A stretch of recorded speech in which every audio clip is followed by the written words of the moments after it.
Thank you for the introduction, really appreciate it. We're going to cover some things today that I hope are useful for you guys, but we're not going to cover everything. We can't cover everything. It's not even possible to cover everything. But we're going to cover some things that you guys are going to need in the immediate future, and then I'll give you the information at the end for the NC Realtors Legal Hotline. Our law firm mans the hotline, so if we don't get to your question today, don't feel like you have to answer today. You can just bug us on the hotline. You'll get either me or one of my two partners, Bill Gifford or Adam Stallings. It is a service that our law firm provides to NC Realtors, part of your membership dues. Hopefully you guys find that to be a valuable service. So without further ado, let's get into what we're all here about today. And that is the forms changes and the MLS policy changes that are coming into effect pretty soon for you guys. All right, so what we're going to cover today, we're going to cover written buyer agreements, okay? That is one thing that's been a lot of confusion about. I'm going to try to clear that up today as best I can, but there's going to be a few tricky issues that are still kind of unknown. So just, it's one of those things where, you can shoot the messenger. It's just going to be a real short presentation. So there's going to be parts to that today where I'm just the messenger, okay? Then we're going to talk about cooperative compensation, ways you can communicate it. We're going to talk about new Form 220. That was the thing that was passed out to you, so that the Forms Committee drafted earlier in the cycle. We're going to talk about navigating Forms 710 and 770. Now, if you don't know what those numbers are, it's okay. It's okay. I will tell you what they are. 710 is the form that you use normally to amend an agency agreement. So if you're going to change something with your agency agreement, extend it or amend it somehow, either with whatever you're getting paid, your compensation, things like that, that's that form. 770 is when there might be additional compensation that comes up, is the confirmation of compensation form. There's been a little tweak to that form to do that. We're just going to talk about the difference between the two. There's going to be a little bit of overlap though. If nothing else, please understand that a lot of the things that have come out from NC Realtors over the last few months that some of you are just now becoming aware of, but that's okay. We've been putting out a lot of information. NC Realtors has been putting out a lot of information since March. And I'm going to walk you through a couple of those resources just in case you don't know they exist or you haven't looked at them yet, okay? But a lot of these things are out there and they are meant to be tools, okay? Not all of them are hammers. Not all of them are screwdrivers. They're all different tools, and there's going to be some overlap with some tools, okay? And there's going to be sometimes not any overlap at all. But we feel pretty confident here in your association that you guys are professionals, and you guys are going to be able to handle this. It's going to take a little bit of adjustment, but at the end of the day, you're going to have the tools that you need to be able to, function and figure out how to navigate the new market. So I feel pretty confident about that and where the state has gone so far in those, in those efforts. And then finally, we're going to talk about new Form 715, which came out yesterday. And thanks to the Forms Committee. By the way, the Forms Committee at NC Realtors, those volunteers deserve a huge round of applause. Let's go ahead and just give it to them now, please. Whether you are a past or present member of that committee, especially this forum cycle, it has been an immense amount of hours and labor, and it was that even before the settlement came out in March, and then they reconvened again. And new Form 715 that we're going to talk a little bit about today, they just did that a couple weeks ago. Just because as things have come out and have become apparent, as we've gotten guidance from the national level, NC Realtors has been extremely responsive. Your local board has been extremely responsive. I've worked closely with your staff. And essentially everything's ready to go. We're just waiting for you guys to get informed. I'm just kidding. It's okay. You don't have to take it personally. All right, let's start with written buyer agreements. You guys may have heard something about this, so let's just talk a little bit about the new rule. Now, the new rule is in your MLS. So if you're a part of a different MLS, then that MLS may have different enforcement procedures, just a different way they go about things, okay? But the new rule says that you have to have a written buyer agreement before you tour a house. So what does that buyer agreement have to have? It's got to have a couple things. One, it's got to have a disclosure that compensation is not set by law and that it's fully negotiable, and furthermore specifies exactly what you're going to get paid by your client. If that sounds like an agency agreement, it's because it probably is. For a lot of you who do buyer agency, you're probably familiar with Form 203. That is the non-exclusive buyer agency form.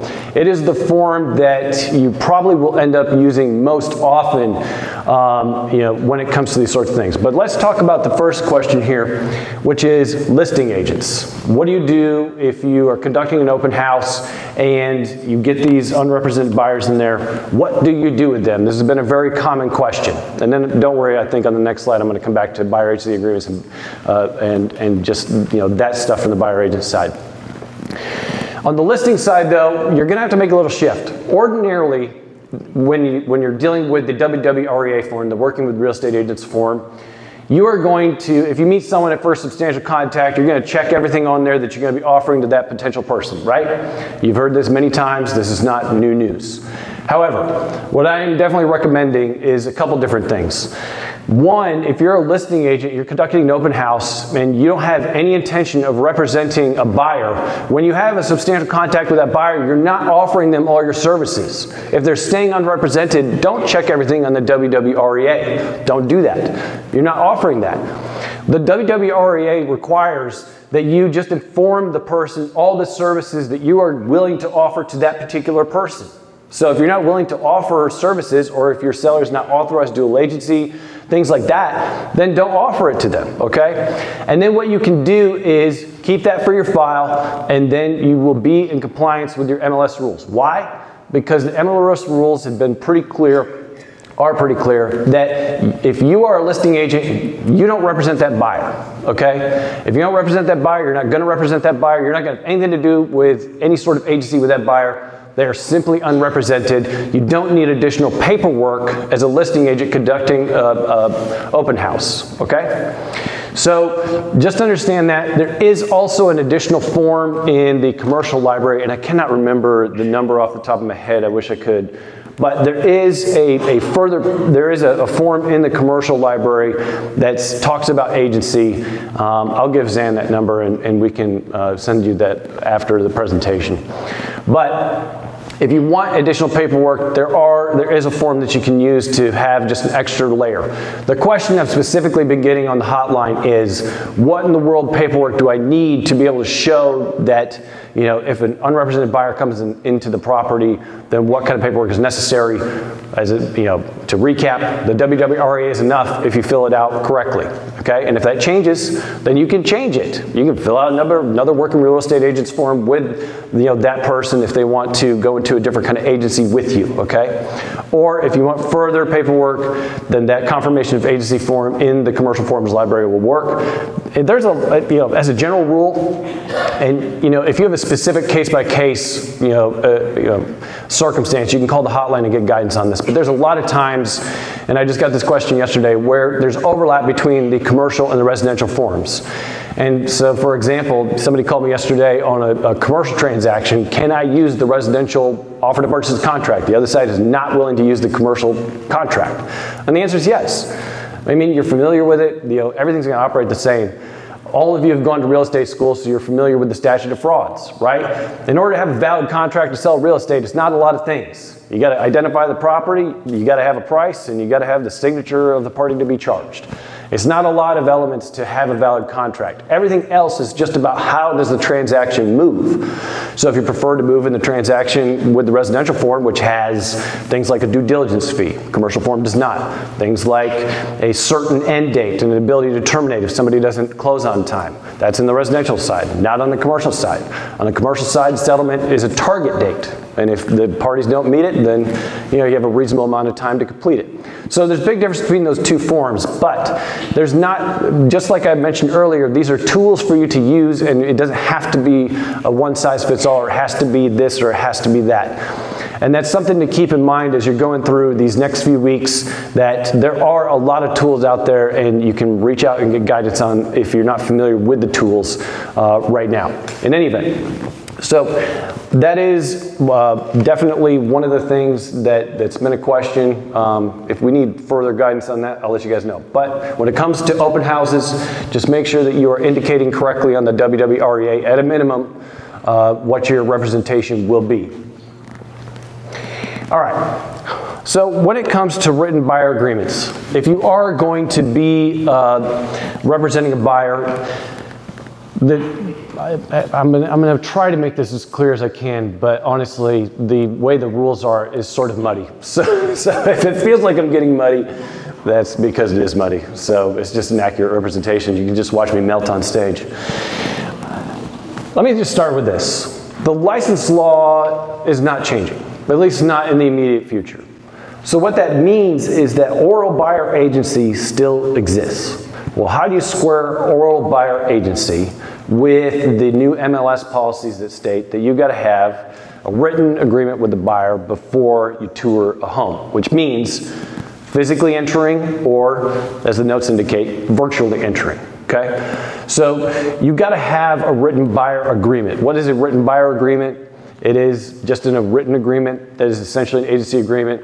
If you look at right now there's not a form from Zillow, which Zillow came out with one, then it was retracted because the Real Estate Commission wanted to make edits to it and wanted to talk to them.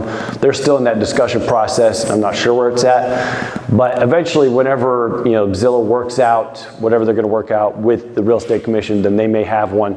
Some of you are probably part of firms that are working on your own buyer agreements in order to be able to satisfy this requirement. But really, truthfully, this written buyer agreement reflects very much an agency agreement as far as what it has to have under your new MLS policy rules, which is that you've got to have, an actual, if you're getting paid something, you've got to have it in there.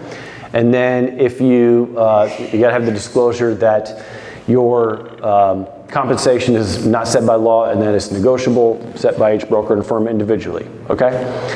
So there's two forms already in the forms library that will satisfy both of these, and that's the exclusive buyer agency and the non-exclusive buyer agency. They're already there.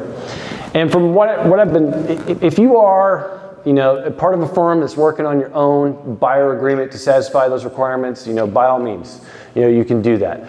But also I'm strongly encouraging agents, you can use the forms that you already know are in compliance. You could do on form 203, for example, the non-exclusive buyer agency.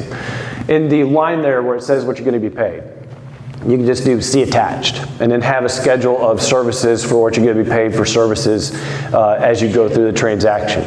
And so, that's a solution that may work for some of you, especially if you're part of a smaller firm that doesn't feel the need to create a new buyer agreement. Some of you are already using the non-exclusive buyer agency agreement pretty regularly anyway. So it may be something where you just continue to incorporate it as part of your firm policy, and instead of more oral agency, which you may have been doing in the past, just simply getting that earlier, maybe explaining it to the client a little bit earlier in the process that you have to have this in order to be able to tour a home. I would also say this, and I said it last time I was down here, I'll reiterate it again. If you're a buyer agent, you really need to make a business decision about what your value is. If somebody's not willing to commit to exclusive agency or even non-exclusive agency to show a home, then what are they? And so some of you, I think, that's a scary thought, to make them try to commit earlier. But at the end of the day, I think you really have to make that decision based on what you know your value to be. Because buyer agents are extremely valuable. And it's time for everyone to learn that, I think, but including sellers for that matter. But it's going to take some time, and it's going to be a growing process. And, sorry, it wasn't my idea. I'm just here to tell you about it. All right.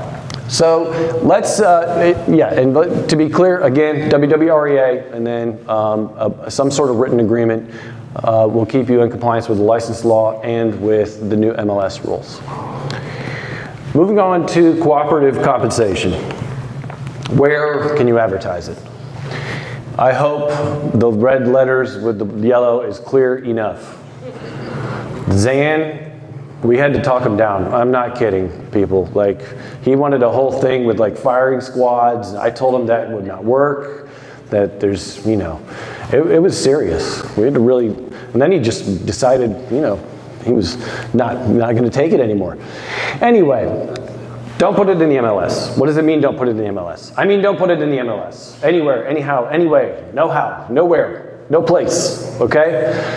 We're not going through all this, you know, as far as your local board is concerned, we're not going through all these changes to try and create some other trap. But we'll talk a little bit more about that in a minute. So hopefully that's clear enough. So moving on. So what can you do? I don't know, let's start with what you can't do. I don't know, it just seems more fun. It reminds me of talking to my kids. So what you cannot do, don't put terms of compensation in the pre-printed offer to purchase contract. As I said, the Real Estate Commission, they have not made any significant changes. And I already got my first couple hotline calls where somebody is taking a Form 220, which is the confirmation of compensation form, and attaching it as an addendum to the offer to purchase a contract. The Real Estate Commission is not going to look favorably on that. They have been very clear they do not want. Now, mind you, the Forms Committee already explored options to try and not even put cooperative compensation directly in the contract, but just to sort of, you know, create a mechanism to be able to help facilitate it a little bit better. And the answer was no, at least for right now. So we're going to work on it again this coming year. Hopefully we can get a smoother solution. But right now, the rule is the same. Nothing has changed. So that means that you guys need to understand that, you know, do not attach anything, whether it's Form 220 or any other form that talks about cooperative compensation, attach it as an addendum to the offer to purchase a contract. Okay? That is an invitation for not fun things. All right, so the other thing you cannot do, Form 150. Don't attach any of those things. Don't put it directly in there. Don't do it as an attachment. Now this one is an interesting one because, mind you, arbitration has not disappeared. It's still in there. And these sorts of cases are going to get very interesting going forward depending on how you guys navigate all this. And so once buyer's offer is made, don't be trying to unilaterally change whatever cooperative compensation you've offered. Now, the interesting thing to me is I don't know exactly how this is going to look, and, you know, Lord bless those of you who decide to do professional standards in your board going forward. It's just going to be, I don't even know what. It's going to be some difficult things to wrestle with, okay? I'm just going to say this, that if you're a firm who's putting out information somewhere, you know, let's say it's on your firm's website about cooperative compensation on a particular property, okay? Say you're doing it in compliance with the rules, which we'll talk about a little bit more in a minute. Just understand that that language, if you haven't had a lawyer review it, then you may well want to, okay? Because the MLS used to, prior to these changes, have a whole mechanism, a whole legal framework for establishing a contract, you know, an offer of cooperative compensation based on the transaction, okay? And all of that is now not there. If you're just putting on your website, you know, a certain amount of cooperative compensation that the seller's authorized you to offer, but you have nothing in there about when or how or why that compensation might be earned, then you need to go speak to your legal counsel and adjust the phrasing on your website. Make it clear for buyer agents. Just because if arbitration is still out there, there's still, you know, access to courts and other scenarios, it's just not something you want ambiguity about, okay? And then finally, do not, without the written consent of the buyer, condition the buyer's offer on the potential agreement as to cooperative compensation. That will most likely be a violation of Article 16 of the Code of Ethics and the license law, both. There's actually a Q&A that NC Realtors put out about, I want to say it was 3 weeks ago or so. It might be a little bit longer. But it's toward the top of the page. If you go to the ncrealtors.org website, go to, you know, legal and the Q&A section. There's a Q&A in there called Navigating Cooperative Compensation in Compliance with the License Law and the Code of Ethics. Okay, go read it. It is a good roadmap. It'll give you the rules and explain how and why, for example, why the Real Estate Commission doesn't want cooperative compensation in the offer to purchase a contract in the first place, okay? And it does have to do with Article 16 of the Code, and it also has to do with just agents using the offer, without their client's consent, to try to bludgeon the listing agent and the seller to change their agreement. The seller and the listing agent have a contract, the listing agreement, okay? As a buyer agent, you can't be using your buyer's offer as some kind of weapon to change that agreement, okay? And that's really the gist of Article 16 in the license law, and part of the reason why we have this issue with cooperative compensation not being part of the offer to purchase a contract. So, go review that if you haven't seen it already. The legal Q&As come out every Monday, and the Realtor Rundown from NC Realtors. You should definitely check them out if you haven't already. There's a lot of information. Ever since this case, ever since the verdict came out in October, and then especially after the settlement in March, it's almost been nonstop every Monday addressing a specific topic about how to go forward. All right. So the real question is, am I going to answer the question? No, probably not. No, I'll do the best I can. I'll do the best I can. I think it was almost immediately after the March 15th settlement was announced that I started getting phone calls of, okay, fine, cooperative compensation is not going to be in the MLS. This guy says he has another website that'll do the exact same thing and it's in full compliance with the verdict and with the settlement, and et cetera, et cetera, et cetera. I'm just telling you that if you decide to engage with one of these other websites where they are collecting information, you are going to potentially expose yourself to the same liability that we are examining and addressing now. It's unavoidable. And part of that has to do with how antitrust law works. And I don't really want to get too far into the weeds on this, but let me just say this as simply as I can. You may have heard this before. Technically, right now, you are in a room full of competitors. Okay? That's why we don't want to talk about percentage rates, because the way antitrust views this sort of situation is one with like your mama's eyebrow raised to the sky. Okay? Imagine your mom, she's got an eyebrow raised to the sky and maybe even a shoe in her hand. Okay? The law treats these sorts of scenarios extremely skeptically. Okay? Because if you think back to like robber baron era, railroads, when there was railroads, right? There's multiple railroads, but there's only one company for the railroads. There's only one company for oil, Standard Oil. These sorts of things, when they get too consolidated, or when you have a group of people who decide to, make an agreement, even if it's not explicit, but just a tacit agreement about, what something may cost. Even if it's something as simple as like peat from Canada. Like, you wouldn't think about that, but there was a pretty big case out of Canada on peat, and about how, it was basically 3 or 4 people who were doing that. Tobacco has been in big trouble with antitrust many times over the years, because they will set rates with each other in different ways, and it's really all about trying to squeeze the consumer. Right now, there's scrutiny about, hey, you guys been in like supermarkets lately, and they've gone to these digital, the little digital things instead of having the paper? Well, there's a reason for that. It's because they can do dynamic pricing. And dynamic pricing means, oh, people are doing this, we're charging this. And if you think that it is for your benefit, you've got another think coming. It is not for your benefit. It is for the benefit of the corporation. So, all it is to say is that I deal with you guys day in, day out. I'm on the hotline, 4 days a week. And so I talk to a lot of realtors. It is it is exceedingly rare, like less than 1% of the time, that even a whiff of antitrust comes up. You guys care about your clients, you care about your relationships, you care about buying and selling real estate, and that's pretty much it. And kudos to you for that. But you have to understand also that the reason that you feel this pressure from DOJ, or in the Burnett case in Missouri, the whole thing that's toppled this whole thing, that wasn't even a DOJ case. That was just a lawyer who thought that there was anti-competitive behavior as a result of the NMLS, and then brought a private lawsuit. And that's it, okay? So it doesn't even have to be DOJ.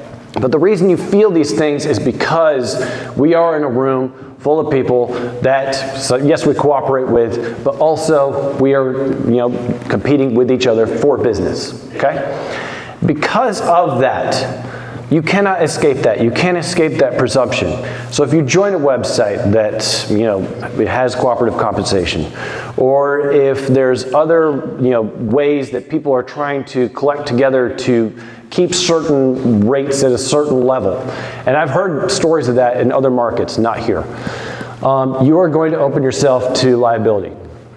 And we're going to talk a lot more about this going forward. Right now, the new policies have not even gone into effect yet. But when they do, then we are going to be responsive to the things we see in the market. And if we see red flags, we're going to try and let you guys know. But I want to try and get ahead of it as much as I can, because when you've got somebody coming to you promising certain things are okay, do not believe that necessarily. Please do more investigation. In this same topic, I also want to take a moment to address a concern I heard from somebody, I can't remember who, it wasn't an attorney, talking about how standard forms could be the next arena of liability. And I can tell you with pretty good confidence that in North Carolina, I just don't think that's the case. I think the reason we didn't see a copycat antitrust lawsuit here after the verdict in October, there's copycats all over the country. Because lawyers are blood-sucking vultures. Like, if they smell blood, they will go for blood. And we didn't have any here. There's even one in South Carolina. And why? It is because our forms do a very good job of explaining how the money is to be divided.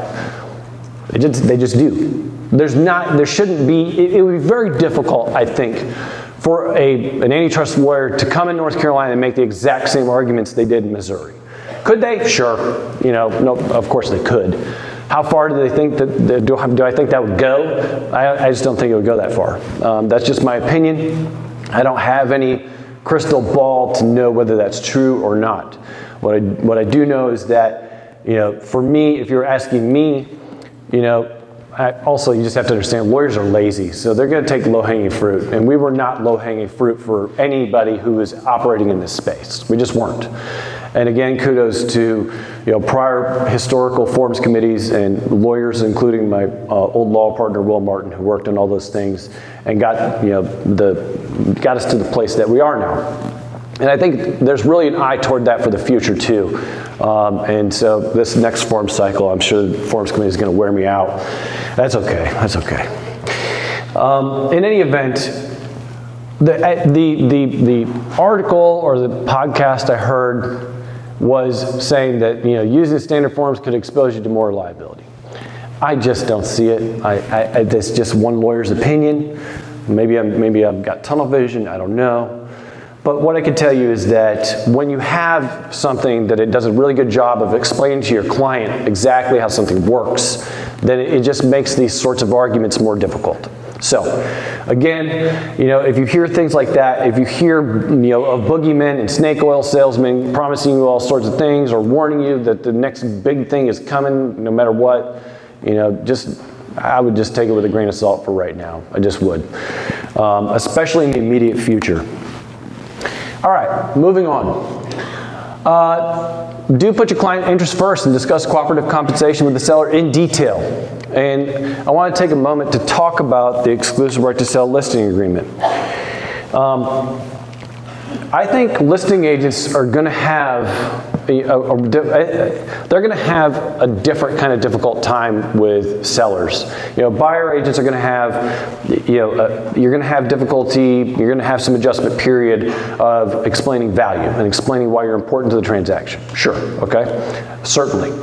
Listing agents are going to have a difficult time, trying to explain to a seller the limitations a buyer may have because the buyer wants representation. I can tell you this, one of the things that comes up pretty often on the hotline is that one side gets a lawyer, and then, the agent's talking to me about things that they can do, and I'm like, your client needs a lawyer. There's a lawyer on the other side, and if you don't, you are going to be, trust me, it's not going to turn out well. So this is advice I have to give all the time. And I think it's true in a transaction too. It just is. You know, the seller's going to take advantage of the buyer if the buyer doesn't have representation. We all know this. You've all seen this. Unless it's truly a sophisticated buyer who's in the business of doing it all the time. A first-time buyer, even as a lawyer, I did 3 transactions before I joined this law firm. And it wasn't until I joined this law firm I figured out what anything I did was. So just because you're a lawyer doesn't even mean you have special insight into how things work. It doesn't mean you understand the industry at all. I can attest from personal experience. So because of that, there's going to be some adjustment. And one of the things that is going to be interesting in this arena is that in the exclusive right to sell listing agreement, listing agents are going to be filling this out with sellers, and it may well be the seller's going to be like, nah, I don't want to offer anything. The case was settled, and I don't have to offer anybody anything I don't want to. Okay, fine. So maybe that's the case, and maybe you'll have that discussion. But maybe there is some that's offered, and then the listing firm decides that they want to, potentially offer a certain amount of cooperative compensation from what they've agreed to in Form 101, right? And let's say they want to do it differently.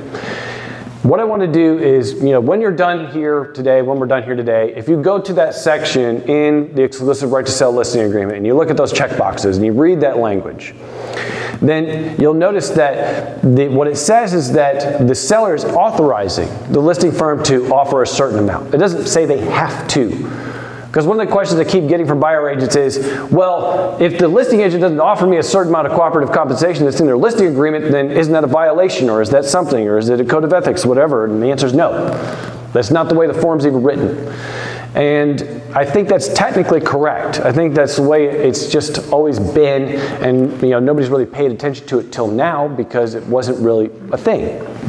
But now it's going to potentially be a thing. In any event, understand that if you're a buyer agent, the agreement with the listing agent and the seller is just not relevant to you. The listing firm has been potentially authorized to offer a certain amount of cooperative compensation, but it doesn't say that they have to offer that. And on top of that, Form 101 also says in the standard language that if it changes, then the listing firm has to inform the seller. So just understand that that whole relationship is going to operate the way that it is. It has nothing to do with you as a buyer agent. All right?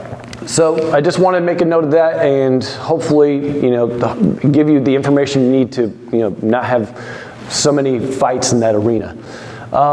Number 3, do be cautious and try to avoid antitrust pitfalls. I feel like we've already covered that a little bit, so I'm going to keep on moving, but maybe that's something we can come back to in the Q&A. Do pay attention and follow further guidance as it comes, because it's going to come. There's just a certain amount of, listen, I don't know, I'm going to say this as gently as I can. You guys are very creative. As an industry, as a group, you're very creative. We cannot anticipate everything you're going to do, okay? Simply can't. So, and I don't say that in a bad way. There's going to be good things, there's going to be bad things. There's going to be things that have to be addressed, and probably the easiest way to stay abreast of those things is to call Zan every day. If you're not calling Zan every day, then you are failing. No, I'm just kidding. There's lots of ways to stay tuned in. Try to stay tuned in as much as you can. The Realtor Rundown that comes out on Monday from NC Realtors is a pretty good one-stop resource. If you only have, if you can only budget a certain amount of time a week, that's probably a pretty good place to start. And if you want to seek out more, you can seek out more, okay? All right, moving on. Let's talk about Form 220, the thing that you got when you walked in.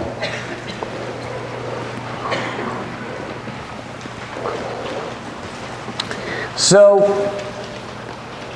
I've got it on the screen. Hopefully it's big enough, at least for the people in the T to see. Back row Baptists, I know you can't see it. You don't want to see it. That's why you sit in the back. But this agreement here has been completely rewritten. The old form has been discarded. We have a new agreement here. And the way that it works is supposed to be very simple. It's not supposed to be complicated, okay? Now, let's talk about the most common scenarios where this may come up, all right? So let's say the listing firm has put on their website a certain amount of cooperative compensation that is available. Then you make an offer or let's say you can even get this signed ahead of time with the listing firm, even before the offer, and you can write it down and put it in there. Okay, so that's one thing. So then you would do the check in the first paragraph, checkbox, listing firm, go through, and then you can put an expiration date in there. There's no rule on the expiration date, but what I would say is that you're probably going to want to put it pretty well beyond, at least a couple months beyond what your anticipated settlement date is going to be. There's no hard and fast rule on that, but that's just, I don't know, sort of a rule of thumb, okay? But we definitely want to put an expiration date in there. We don't want these things like floating out in there forever, just in case, who knows what's going to happen in the transaction, right? So you have, that's one scenario where this could come up. Or let's go back to that scenario where the listing agent has sat down in the kitchen with the curmudgeonly seller, and the curmudgeonly seller said, no, I'm not offering anything, okay? All right. Or maybe let's just say it's a seller who's cash strapped and they just don't feel like they can do it. Okay. Then the seller gets an offer, and the offer is conditioned on cooperative compensation. Now, in the Q&A, I mentioned the navigating cooperative compensation in compliance with the license law and the code of ethics that I mentioned earlier. It's on the ncrealtors.org website. In that Q&A, I talk a little bit more about this particular issue. And what the Real Estate Commission has said as a last resort, if you can't figure out cooperative compensation prior to the offer being made, okay? If you can't figure it out, then you could submit your offer, and in the email that you could have two documents. One, you could have this 220 with the cooperative compensation that you're hoping to get, or that your client is hoping to get, is a better way to say it. Because remember, you cannot make this sort of scenario that I'm explaining right now, right this second. This has to be at the written direction of your buyer client, okay? Don't just go out there and start conditioning, offers, purchase contracts on cooperative compensation without your client's written consent. The commission absolutely will not appreciate that. So the way that I'm saying it is exactly what I mean. If your buyer really wants representation, but it really depends on cooperative compensation, then you need a written direction from them in an email or something. It doesn't have to be like super formal. You're going to sit down and discuss it with them, or maybe you're going to sit down at the kitchen table and explain all this and write them an email confirming what you said, okay? Some kind of writing, either back and forth, either from them to them somehow, some way, okay? But you want written direction from your buyer saying that when a purchase contract is offered to the seller, when an offer to purchase contract is put out there, then it's going to be contingent on or conditioned on the seller or the listing firm also agreeing to a certain amount of cooperative compensation, okay? So the Q&A addresses this, and in this scenario, you could send an email. If you can't work it out ahead of time, work it out ahead of time is preferable. I want to be clear about that. If you can work it out with the listing firm ahead of time, get Form 220 filled out ahead of time before the offer's made, that is better. But, I don't know if this is true or not, but the reports I keep hearing is that listing agents are harder to reach than lawyers, which I find hard to believe. But I don't know, that's what people keep saying. Anyway, regardless of whether that's true or not, if you can't get a hold of a listing agent ahead of time, the information's not out there, let's say, then you could send an email that has two things: the offer to purchase a contract for your buyer, and then a Form 220 or something else that addresses cooperative compensation. And in the email say, this is contingent on, the offer is contingent on the cooperative compensation, okay? And then what that would do is, and we have another Q&A on this. This is, to me, it's very, very similar to the, you may have seen this. I'm not recommending this, by the way, but it happens. And some of you may have seen this. But it's very similar to when a buyer agent may send you an email saying, here's the due diligence repair request, or we terminate, right? One or the other. If you do something like that, I think that legally speaking, it's operative enough to say, one way or the other, this is what we're saying. I don't think this is a good way to approach a transaction, because usually when buyer agents do this is because they're right up against the deadline. And NC Realtors has put out guidance for years that if you're a buyer agent and waiting right up until the end of the due diligence period to make due diligence repair requests, that's a real good way to make the seller angry and probably not get what you want. So if you're going to make due diligence repair requests, get them in earlier. Anyway, that's a side note. In any event, so back to our example where the curmudgeonly seller's not agreed to anything in the listing agreement with the listing agent. That means the listing agent has no authority to offer any cooperative compensation, right? But suddenly this buyer comes, he's a buyer with the buyer agent, and makes a really good offer that is conditioned on cooperative compensation. What then? This form can be used to, through the listing agent, make an agreement directly between the buyer agent and the seller. Okay, so the checkbox would be the seller, and then I've left the signature lines off, but hopefully you guys can see that on there. Then everybody signs off on it. The really, really interesting thing about this scenario for me, and this is something that listing firms may well want to recommend that their sellers seek legal guidance on. I'm not saying you as a listing agent necessarily want to get too far in the weeds on this. But one of the common questions that I've got over the years on the hotline is a buyer agent who, they want to get paid when the sellers walked away from the transaction. So they just totally walked away at the closing table and now the buyer agent wants to get paid. My answer to that question has always historically been, good luck. You don't have a contract with the seller. The listing agent does. If the listing agent gets paid, I think your ability to get paid as a buyer agent is pretty good. Then, there's money. And you have a contract with the listing agent vis-a-vis the MLS, right? Well, that's not going to exist anymore. So what's going to happen if this seller who originally on this, at the kitchen table is like, I'm not offering anything, but then changes their mind and enters into an agreement directly with the buyer agent for compensation? Well, the seller is going to have my conversations with buyer agents is going to be a lot different now in those scenarios. And I'm not saying it's going to come up very often. It doesn't seem like it does. But in any event, it's going to be a lot different because the buyer agent is going to have a direct contractual relationship with the seller. Now, mind you, nothing has changed in the code of ethics on this front. This is not an invitation for buyer agents to make direct contact with the seller, okay? It still goes through the listing firm, okay? And maybe that's something that we'll add to this form if it ends up being a problem, but honestly, I don't think it's going to be that big of a problem, but I do want to make sure that is clear. But the contractual relationship is certainly different, and certainly something that is that listing firms are going to want to think about as part of this process. But if the seller really wants to do it, they can do it. And it's something that is an easy part of the process. The listing firm and the seller in this scenario, they don't have to change their agreements, they don't have to amend anything. Listing agreement stays the same, you just keep on going, okay? So that's one scenario, it's two common scenarios.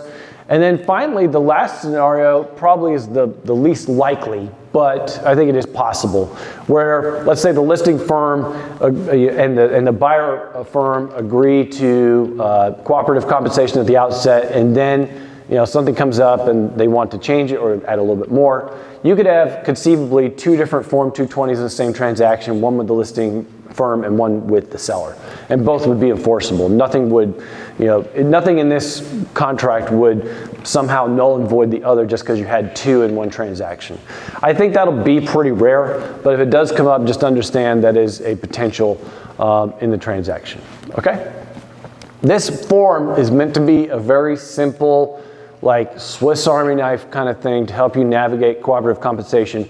But more importantly, and I just had to explain this to somebody the other day, none of these contracts in the forms library are even designed or meant to prevent people from breaching the contract if they want to. There's nothing that you can do to stop somebody from breaching a contract if they really want to. What these are meant to do is that if somebody does do something that they're not supposed to do, then they're supposed to give you the ability to go to court and seek compensation. I've litigated the agency agreements in court many times. I am undefeated. That is not because I'm a good lawyer. It is because the forms work how they're supposed to work. And in fact, There's even a couple, in the standard form agency agreements, there's maybe a part in there you haven't seen before or know about, but you have to demand mediation first. I've even settled them in mediation and actually got the agents paid. That's what the forms are for. It's the same with the offer to purchase a contract. And I get agents on the hotline all the time, when their client is doing something, dumb that they don't like. And I'm just like, listen, there was nothing that was going to stop your client from being dumb. Like, your client, sorry. It doesn't say anything about you. I've picked bad clients before too. We all do it. We're out here making a living trying to help people. We can't get it right every single time on the first meeting. So the forms are meant to give you written documentation of what your agreement is with somebody. So if things go wrong, then you can have redress where it counts, okay? All right. So Form 710 versus Form 770, as I explained earlier. 710 is the regular old agency amendment form. 770 is the additional compensation form.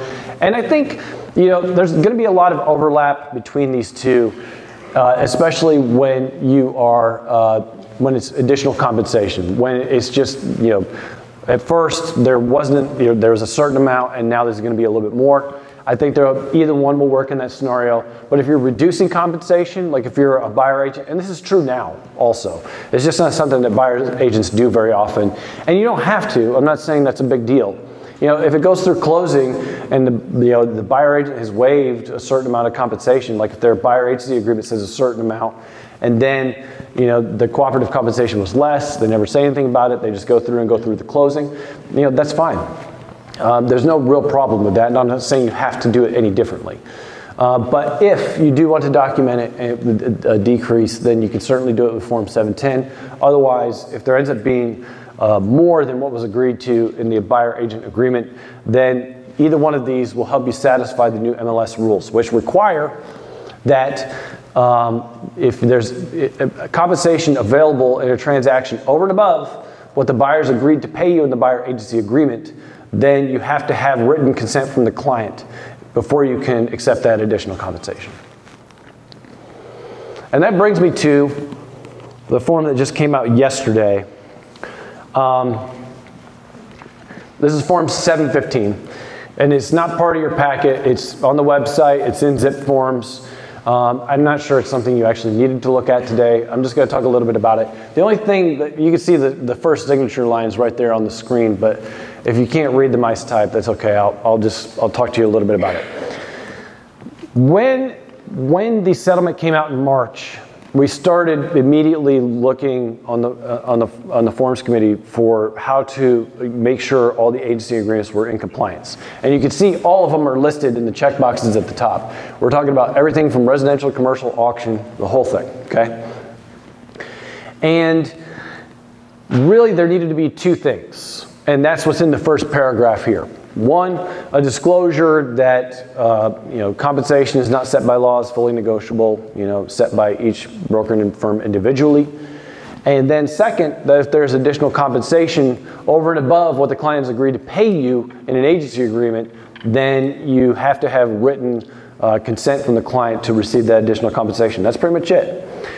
In the old forms, okay, particularly with the second thing that I'm talking about, in the old forms, a lot of the old forms already had language in there about how compensation is not set by law and is negotiable. So all we had to do was adjust that language a little bit. Just to let you know how far ahead we were, that was already in many of the forms, especially on the commercial side, almost there verbatim. But even in the residential forms, still there, pretty prevalent. And then on the second thing, on the additional compensation side, the way the forms used to be written is that if there was additional compensation, the client gave you advance, I guess, consent to receive that additional compensation. All you had to do was disclose it because that's what the license law required. Well, that's not the case anymore. That's not going to be the rule going forward anymore. Now, make sure when you sign a buyer agency agreement or a listing agreement for that matter, make sure that you valued your services appropriately, because if additional compensation comes up, your client is going to have to agree to it in writing. There's no longer default language in any of the agency agreements that says that if there's additional compensation, you just get to keep it, okay? You got to get separate written additional consent from your client before you can receive additional compensation. So what is this form? This form, Zan, do you have a date certain for when the new MLS policies? Okay, August 1st. For you guys, it'll be August 1st. Come August 1st, you need to have, as much as possible, all your existing agency agreements in compliance with the new MLS rules. It does not matter where any potential transaction is pending with any particular client, okay? It's irrelevant. Forget the transactions. Any agency agreements that are in effect on the 1st, whether they're on old forms or new forms, need to be in compliance with MLS rules. Or Zan may get out the firing squad. I can't promise that he won't, okay? No, I'm just kidding. We're just kidding. Not gonna happen. So what this form is meant to do is to give you a simple one-page amendment to any existing agency agreement, and then have your client sign it, amend it, and then you move on. You don't have to worry about it, okay? That's all this form is. To those two things I talked about, the disclosure about compensation being fully negotiable, and amending the agreement to make sure that if there's additional compensation, your client has to agree to it in writing, adjusting that default language. That's all this does. It doesn't do anything else. So whatever your existing agency agreement is, including any amendments to that agency agreement, everything just keeps on trucking, and that's fine.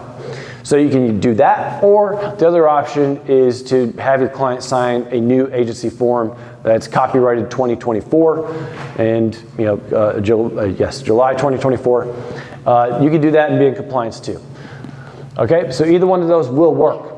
The question I get commonly though is, what if my client does not sign? We addressed this in the Q&A that came out yesterday. NC Realtors did, and NC Realtors, I think that this is the best way to approach it. If your client won't sign it, just like on the WWREA, just note that your client won't sign it, okay? You gave it to them on such and such date. Especially if you gave it by email, then you'll have that signature to be able to show that you sent it, right? You could also just make a notation on it, client did not sign or something like that. Or if you have an email saying where they're responding, I'm not signing this, I think that'll work just fine too. So at least then you've given the disclosure, the first part. As to additional compensation, I would say on those, feel free to call the NC Realtors Legal Hotline. I think those really need to be taken on a case-by-case basis. I think there could be larger problems in that relationship with your client that may need to be addressed. They may be salvageable, they may be not. But there's not gonna be standard guidance on that part. So if your client refuses to sign, give it to them anyway. Make a note of it, however you're gonna make a note of it for your file. And then if you need, if they're an annoying client, just drop them. I don't know about you, but I got better things to do than deal with, impossible people. So, because both of these things benefit your client. Like if they really don't want to agree to that, then I think we all need to have a little record scratch moment in our minds and figure out whether this is someone I really want to be with or not. At least that's what my Instagram tarot reading said the other day. I don't know why that was even in my feed, but it was. Anyway, so let's see. I'm trying to think if there's anything else I need to say on that, but I don't think so. Yeah, if you need further help on that, if you got a client who's difficult, feel free to call us. That's why I think all clients are crazy. It's because that's the only phone calls I get. For all I know, there's never a transaction that's ever closed. You guys only call me when they're just blowing up.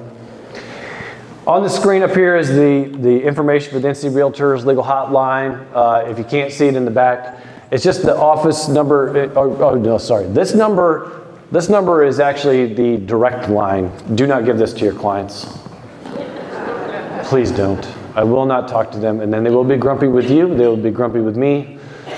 This is only for you guys. It's the 714-0332. That'll ring directly to the hotline. You can also, if you forget that number, you can just call the office in Greensboro and they will forward you over. That'll work perfectly fine too. And then legal hotline at ncrealtors.org. You can email us. Please try to keep the emails short.